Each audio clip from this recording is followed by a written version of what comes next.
Welcome to the Wisdom of Crowds, the case study.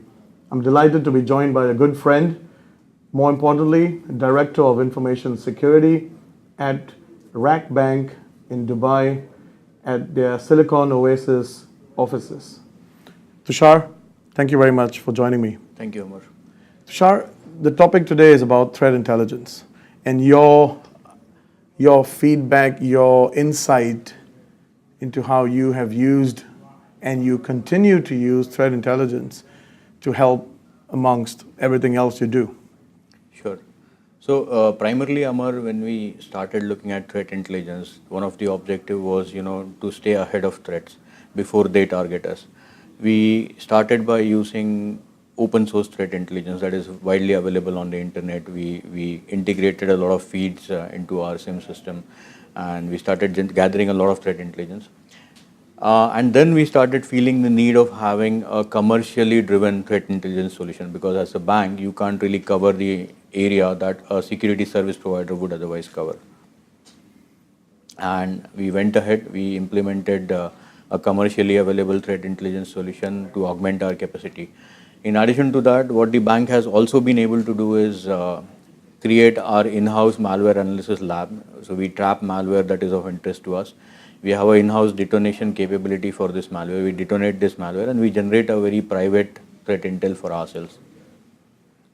Tushar, in your opinion, what is threat intelligence? There is a lot of noise. There is a lot of certain pockets of misconception. Yeah. In your experience and opinion, what is threat intelligence? So threat intelligence, I would look at it as a pyramid. At the bottom of the pyramid, there are artifacts which are very simple. It could be hashes, your IP addresses, domain names, the command and control center addresses, etc. And at the top of the pyramid is the methodology that an attacker will use. We call it TTP, tactics, techniques, and procedures that an attacker will use to target a bank. So from the bottom of the pyramid to the top of the pyramid, the bottom is very easy to implement. If you have a set of hashes, IP addresses, domain names, URLs, etc., it's very easy to block them in a perimeter sentinel. When it comes to tactics, techniques, and procedures, basically you are attacking the attacker's ability. You are attacking the methods that an attacker will use. So it turns out to be much more effective than simply blocking hashes and IP address. I mean, I can give you an example. Sure. If I have crafted a malware that is having a particular hash and that hash is blocked by a particular organization, as an attacker, I just have to add a space in the malware code and it will generate a different hash. If I have blocked an IP address or a URL, it just takes a minute for the attacker to change that URL or IP address. But if I know that the attacker's tactic is, to penetrate a bank using a spear phishing attack, then move laterally, then escalate its privilege to become something, then I can do a lot of good security around the tactics that the attacker has. So to summarize, TI, threat intelligence, is much more than a simple indicator of compromise, a URL, a hash, but also understanding the methodology of the attacker. That's correct. Tushar, you are in the banking sector, the finance sector. What kind of threat intelligence? Is there a specific kind of threat intelligence that helps a bank in enabling you to, understand what the attacker is doing? Okay, so if you look at the banking sector as a whole, that is where the money is. You today see malwares that are targeting IoTs, malwares that are targeting industrial control systems, but these are specific to those industries. I mean, an ICS-based malware will typically target, say, aerospace industry or oil and gas industry. So if somebody is generating a lot of threat intel on these kind of things, that's not really something that a bank should ideally consume and start acting.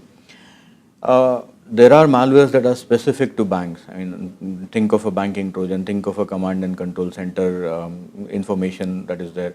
Think of infrastructure that is very, very specific to a bank. I would say if you have threat intel about the latest attack on ATMs, then that's a very good threat intel to have for a bank, because It's very unique to our industry. I mean, nobody else will have ATM. So it's very unique to our industry and it's very, very relevant. There are attacks happening on ATM, there are cash outs attack, ATM jackpotting attacks that are happening. And if when we get threat intelligence that gives us the ability to, stop this malware into its track, I think it's really useful. That ties into my next question is whether someone watching this case study, they're from the banking sector, they are from the aerospace sector, the media sector. What advice can you give them on selecting a threat intelligence provider? There are many out there. Yeah. And as you just touched on it, there are some who focus on certain sectors, Sure. et cetera, et cetera. What advice in terms of what should they do and what should they look out for when they're selecting a threat intelligence information provider? Sure. Amar, I think the most important thing when you're looking at a threat intelligence provider is the coverage that they provide, because as a particular industry or a particular organization, you are not able to see beyond the perimeter of your organization. So you are not able to see what malware is impacting a machine that is being used by your kid that was never patched. So some of these threat intelligence providers have antivirus systems that are deployed across the globe. So you benefit from that coverage. So if they see something happening on somebody's machine, you get the benefit of them being able to identify, dissect that malware, generate threat intel and inform us about it so that we can protect our machines. So coverage, in my opinion, is a very important thing. Secondly, I mentioned ATM as one of the very important piece of infrastructure for a bank. So there are a set of threat intel providers that will give you very, very quality threat intelligence and research that was done on ATM based malware. So if you engage with these kind of threat intelligence providers, then you are able to integrate that into your ATM network and protect that network, which is very, very unique from other sector of industries. And the third thing that I think is the coverage, not only in terms of how many terminals you are covering globally, but how many countries regionally are you covering, because it's very relevant for us to get threat intelligence that is more effective in the Middle East. Mm-hmm. We are more concerned about the events that are happening in Middle East than events that are happening in, say, US. So if you look at providers that are very, very heavy on threat intel and coverage that is happening in US and Americas, etc., then I think it makes more sense for us to look at provider that will not only cover that, but will also cover the Middle Eastern part of things. So to summarize, region-specific intelligence providers, technology-specific intelligence providers, yeah, and probably those who can provide that intel on a timely basis. That's correct. Tushar, based on your response earlier, what kind of threat intel is important to a bank? I think, as I explained in my previous answer, relevant threat intel for a bank is really, really important.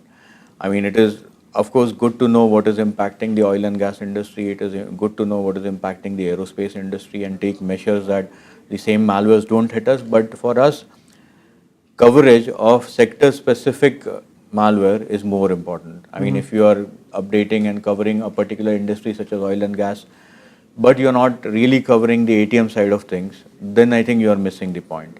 So the coverage of specific technologies to banking is very important. Coverage of region in which we operate is extremely important to us. And how fast these guys are able to give us that threat intel is very important. And just to complete my answer, I will say that there are providers that will give you hashes, IP addresses and domains. And you can also obtain some of these things by subscribing to open source and free threat intel that is available on the internet. But as I said, it's very easy for an attacker to circumvent these things. It is very easy for an attacker to change an IP address, change a domain, change a hash of his malware. It's very difficult if you are attacking his tactics, techniques and procedures. So if you are able to get threat intel that really gives you the TTP of a particular attack, then that is really beneficial. Tushar, a CISO or head of information security, or possibly those who are about to spend their budget on threat intel, may be wondering, why can't we simply use open source intel? Yeah. Right? It's available, as you mentioned, open source intelligence is available for free. Yeah. And free and budgets are always very, very True. contrary terms, and most of people like free stuff.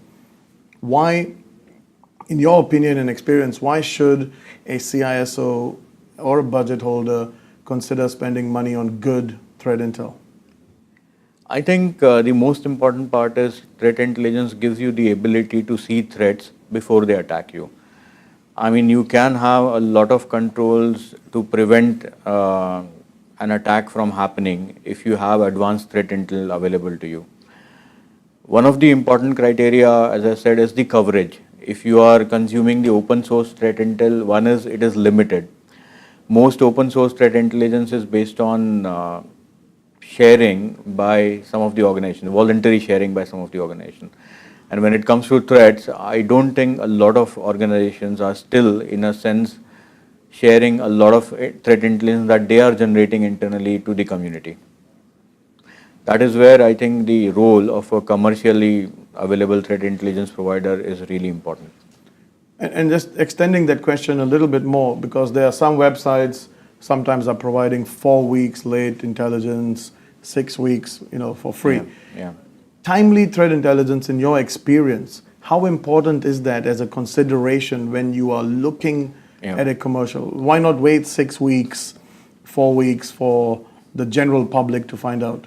To answer that simply, you lose the time advantage that you have with an attacker. So if you receive something 6 weeks late, and say you run a threat hunting kind of a program within the organization to see whether this particular malware has impacted your network, and you find that the malware has indeed impacted your network, you can do cleanup. But by that time, you really have no idea of what the malware has done sitting there in 6 weeks. And considering the ability of networks today, you can imagine how much of a data it is able to exfiltrate, send it back to its command and control server. So I think waiting 6 weeks is not really advisable when it comes to something like a threat intel capability. Okay. Tushar, in your top 5 list of controls, if you had to choose threat intel as one of the 5, where would you place this threat intelligence in the top 5? Call me old school for this, but I still think strong perimeter security is the most and number one important thing that organizations need to look at. If you really have a very, very strong perimeter today and a very strong endpoint presence, because most of the malware will come in through perimeter and try to affect your endpoint. So strong perimeter security coupled with good endpoint security is the number one in my opinion. Secondly, how do you achieve the strong perimeter and good endpoint security? By integrating threat intel into your products and solutions. So if you have a SIEM solution, you take the threat intelligence feed available and you integrate it with your SIEM, and you suddenly have a lot more visibility than you as a standalone bank can have. I think I will definitely place threat intelligence as second. Tushar, in your opinion, is technology like SIEM crucial in benefiting from threat intelligence? I don't think you really require a SIEM solution to be able to consume threat intelligence, but I would say that SIEM makes your life very easy if you integrate it with a threat intelligence provider.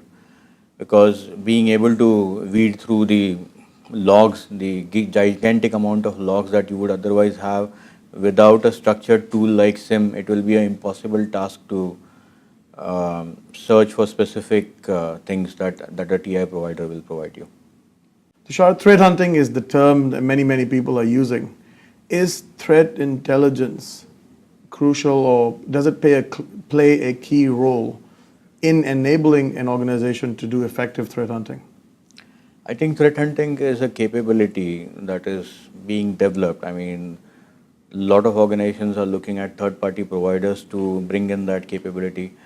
The crucial question that threat hunting allows you to answer is, am I already compromised? I mean, you may have implemented a stronger perimeter security at a level, but what if you already had some APT hiding into your infrastructure before you secured your perimeter? So there is only one technology that can help you answer that question, and that is threat hunting. How threat hunting goes very well with threat intelligence is you can utilize the threat intelligence, you can utilize the hashes, IP addresses, network connections, network behavior, etc. to feed into your threat hunting objectives and say that please find me, please tell me if I have a malware that is listening on this port, talking to this domain, has a hash of this particular type, or contains XYZ type of strings into a file. And in that sense, I think threat hunting is a very, very crucial capability to consume threat intelligence. Tushar, you've been using threat intelligence for a while. Yeah.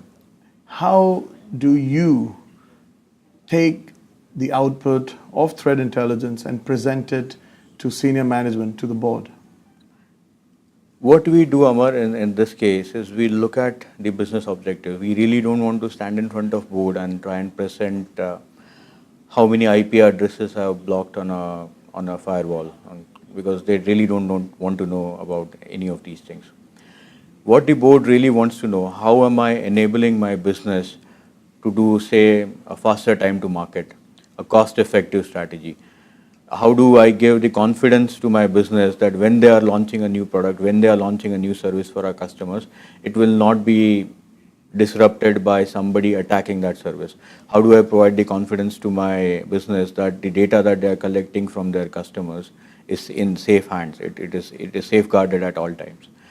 So threat intelligence allows us to build that confidence, and I can more effectively say that with the knowledge that I've gained from our outside partner, we are able to secure our data better. I can say with confidence that I have run a threat hunting party for this particular malware, and using this threat intel, I can tell you that our environment is free of this malware.